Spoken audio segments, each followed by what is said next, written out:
Good afternoon, everyone. Bonjour tout le monde. Aujourd'hui, j'ai eu la première d'une série de réunions visant à établir une nouvelle relation globale entre le Canada et les États-Unis. President Trump and I met today as leaders of two sovereign independent nations. And I want to thank the President and the members of his cabinet that attended for welcoming me and my colleagues to the White House and for our very constructive discussions. I conveyed to the President today what our countries have long proven to be true, that Canada and the United States are stronger when we work together. We can get a better deal for our workers. We can create more opportunities for our businesses. We can build stronger economies across North America when we work together. And really today marked the end of the beginning of a process of the United States and Canada redefining that relationship of working together. The question is how we will cooperate in the future, how we can build an economic and security relationship built on mutual respect, built on common interests, and that delivers transformational benefits to our economies. We had what I would describe as wide-ranging and, as I said a moment ago, very constructive discussions. We agreed to have further conversations in the coming weeks, and we are looking forward to meeting in person at the G7 summit in Kananaskis in Alberta. Now, while that's going on, in Canada, we will focus on what we can control. Alors, demain, je réunirai avec les premiers ministres pour un appel afin de faire le point sur les conversations que nous avons eues ici aujourd'hui et de discuter du travail qui nous attend. We are going to reinforce our strength at home. We will reinforce Canada's security for an increasingly dangerous and divided world. We will transform our border security, our security in the Arctic, and our support for our allies around the world. We'll build an economy that creates jobs, grows incomes, and withstands shocks, when, in fact, the strongest economy in the G7, an economy that works for everyone. Nous allons bâtir une économie canadienne renouvelée, où tous peuvent réussir dans un monde qui est en train d'être profondément transformé. Nous allons bâtir les infrastructures qui permettront à nos entreprises de rejoindre de nouveaux marchés autour du monde. Et nous allons bâtir une seule économie canadienne, pas 13. We are masters in our own home, and we can give ourselves far more than any foreign government can ever take away. So now is the time to build, and based on the discussion today, to build at home and to build with our partners abroad, including the United States. Merci beaucoup. Thank you very much, and I look forward to your questions. Thank you, Prime Minister. We'll now begin the press conference. We'll begin with questions from the traveling delegation. First question, première question. Good afternoon, Prime Minister. Tonda McCharles, Toronto Star. I was watching your face through the meeting in the Oval Office, and I wondered what was going through your mind when the President talked about erasing the artificial border and how he criticized your predecessor and Madam Freeland. Thank you for your question. I'm glad that you couldn't tell what was going through my mind as that was going through. With respect to the first point, the President has made known his wish about that issue for some time. I've been careful always to distinguish between wish and reality. I was clear there in the Oval Office, as I've been clear throughout on behalf of Canadians, that this is never going to happen. Canada is not for sale. It never will be for sale. Some things, as I said in the room, some things are never for sale, and he agreed with that. I distinguish between the two, and then with respect to the importance of reestablishing a constructive relationship for negotiations of a partnership, of an economic and security partnership, which is what we were here for. I look forward, not back, and I think we established a good basis today.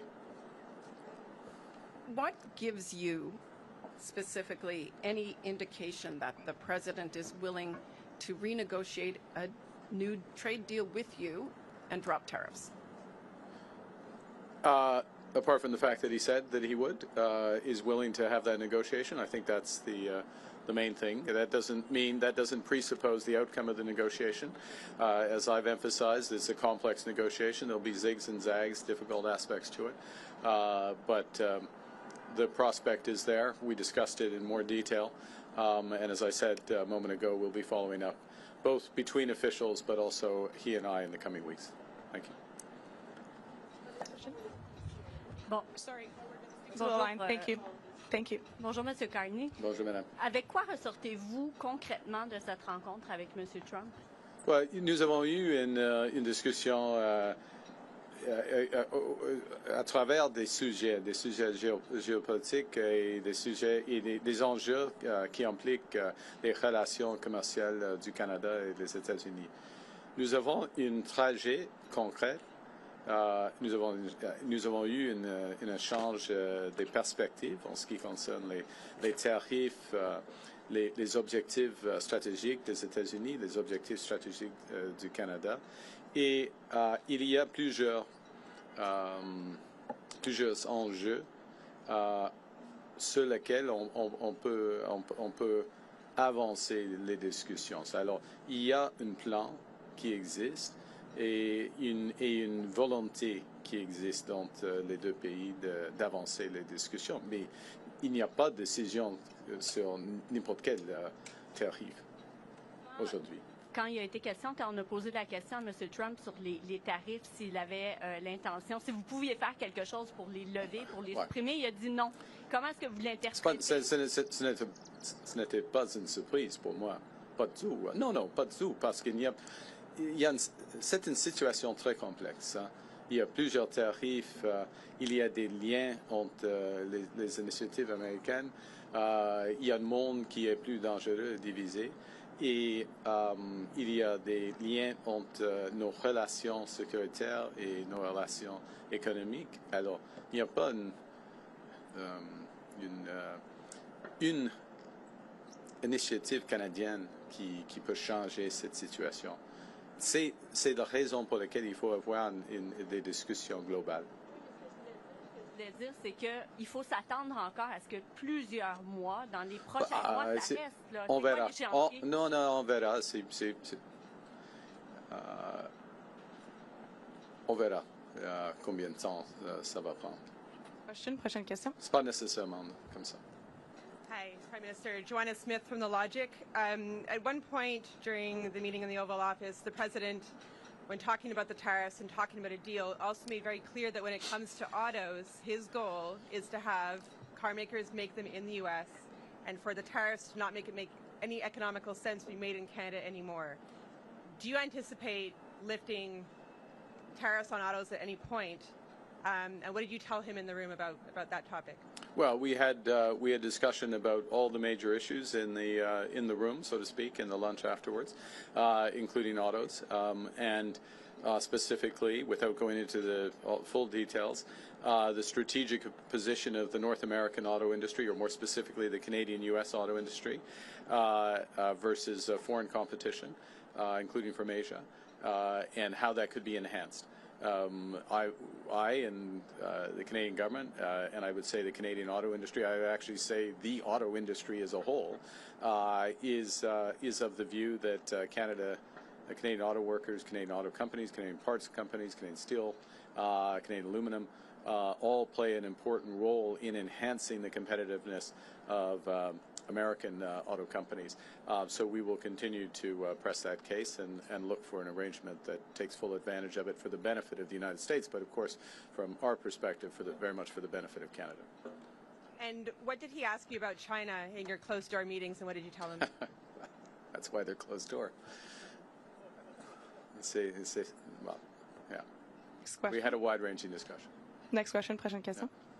Bonjour, M. Carney. Michel Bonjour. Sabat, la presse canadienne. Je vais essayer de faire du chemin sur la question de ma collègue Mélanie un peu plus tôt. Est-ce que vous repartez avec quoi que ce soit de tangible au niveau du commerce des droits de douane?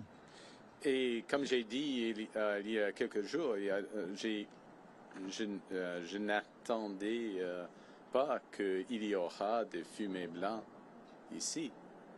OK? Parce que ce sont des négociations, comme je viens de dire, très complexes. Il y a beaucoup d'aspects. Mais on a fait de progrès. On a fait de progrès. Nous avons eu des échanges très compréhensifs, très tangibles. Et il y aura des réunions entre les ministres et les fonctionnaires. Et puis, entre lui et moi, Monsieur le Président, et moi, sur l'appel, et en Alberta au mi-juin. Alors, on a fait du progrès, mais toujours dans les négociations commerciales, n'importe quelle négociation commerciale, il y a un processus et le fin, et pas nécessairement de progrès qui est apparent pendant les négociations. Ça, c'est la vie des négociations. Okay? Parlant de l'Alberta. In English, to summarize, look, in a negotiation, you don't get like little elements of it. You get an end to a negotiation. We're having a very complex negotiation about a wide range of issues.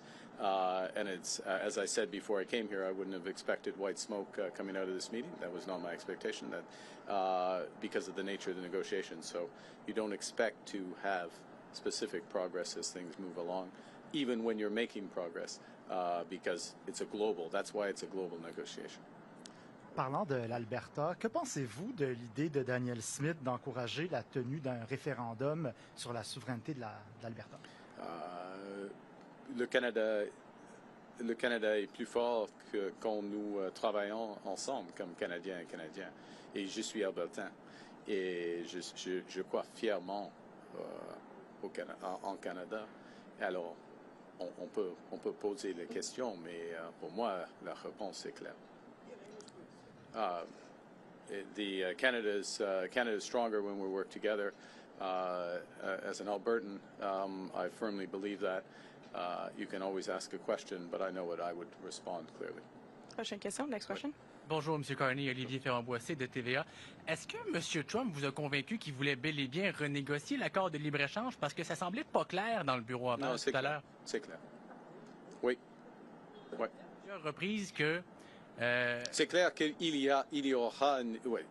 Nous avons commencé la renégociation de nos relations commerciales, y compris la laine. OK? Vous aviez dit à plusieurs reprises que, selon vous, M. Trump voulait nous briser pour nous posséder. Est-ce que c'est encore votre lecture de ses intentions après votre rencontre d'aujourd'hui? Moi, je crois nous sommes forts. Et le Canada devient de plus en plus fort, jour après jour, semaine après semaine, avec le nouveau gouvernement. Alors, il va être dessous de cette idée. Prochaine question. Next question. Good afternoon, Prime Minister. JP Tasker, CBC News. How are you? I'm well, thank you, JP. Good. How are you? I'm good. Good.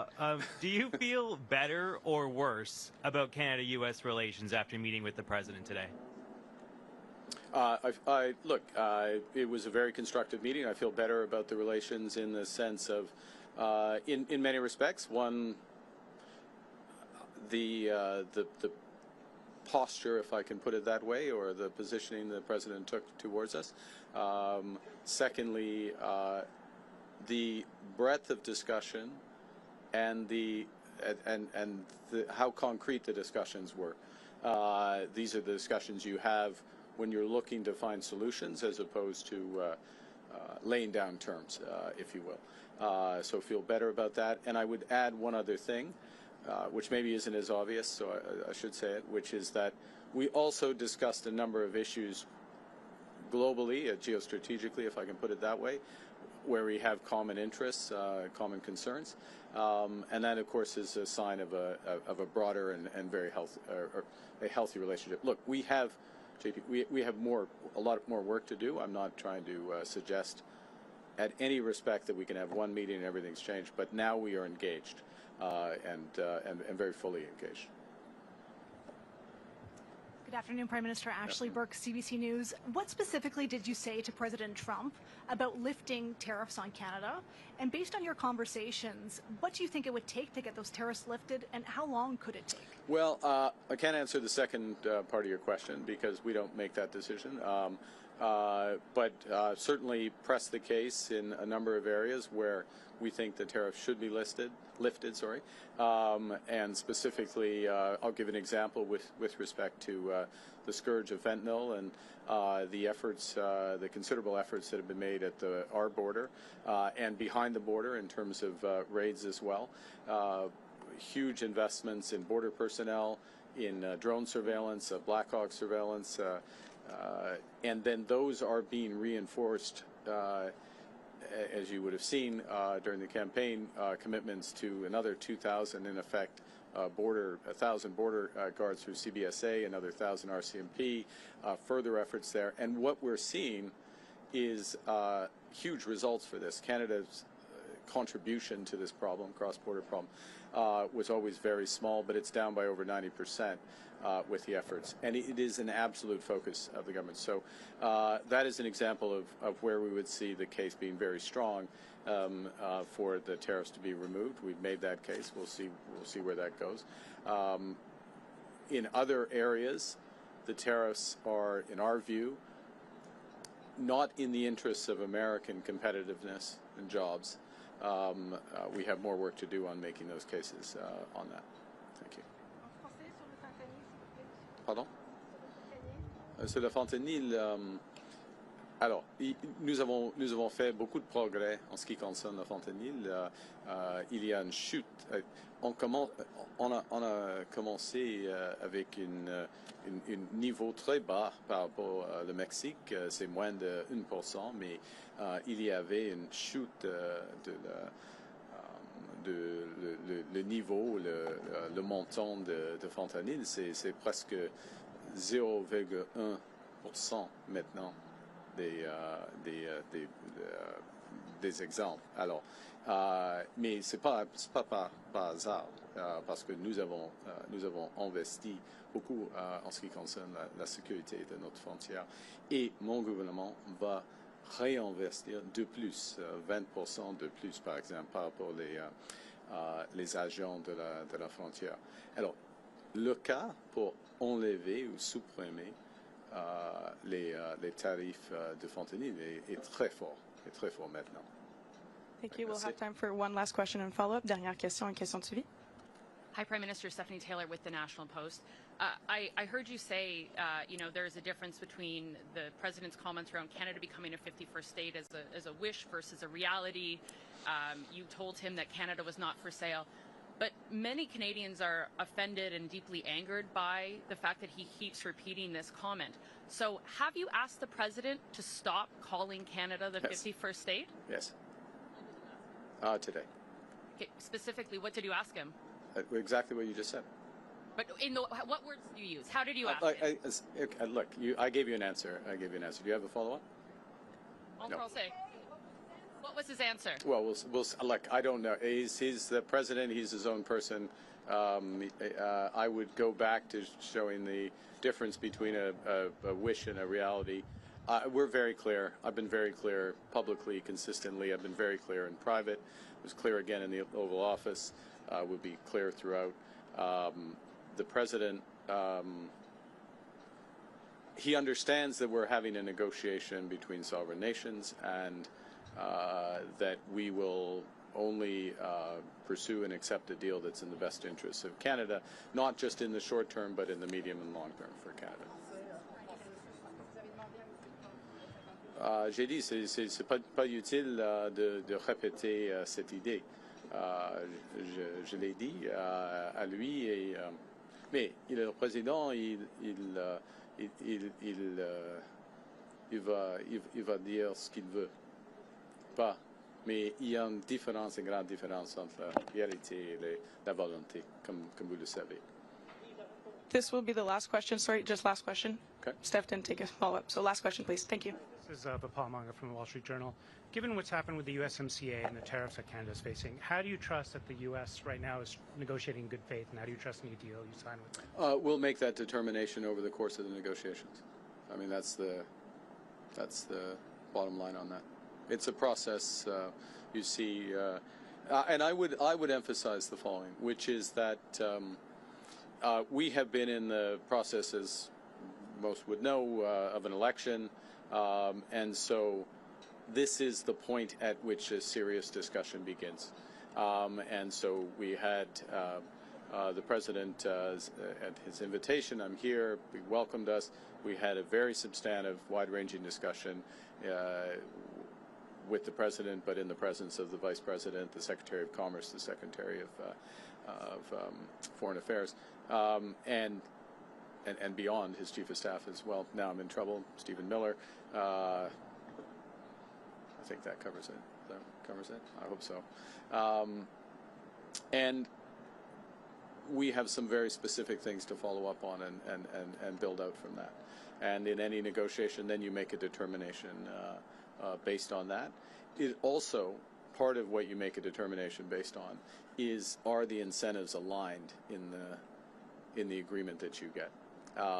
And I think the lesson would be of this experience is to ensure that the incentives are aligned and durably so between the two countries, and that is a way that agreements are self-reinforcing. Thank you very much. Prime Minister, this was the next press conference. C'est ce qui met fin à notre conférence de presse. Merci. Merci.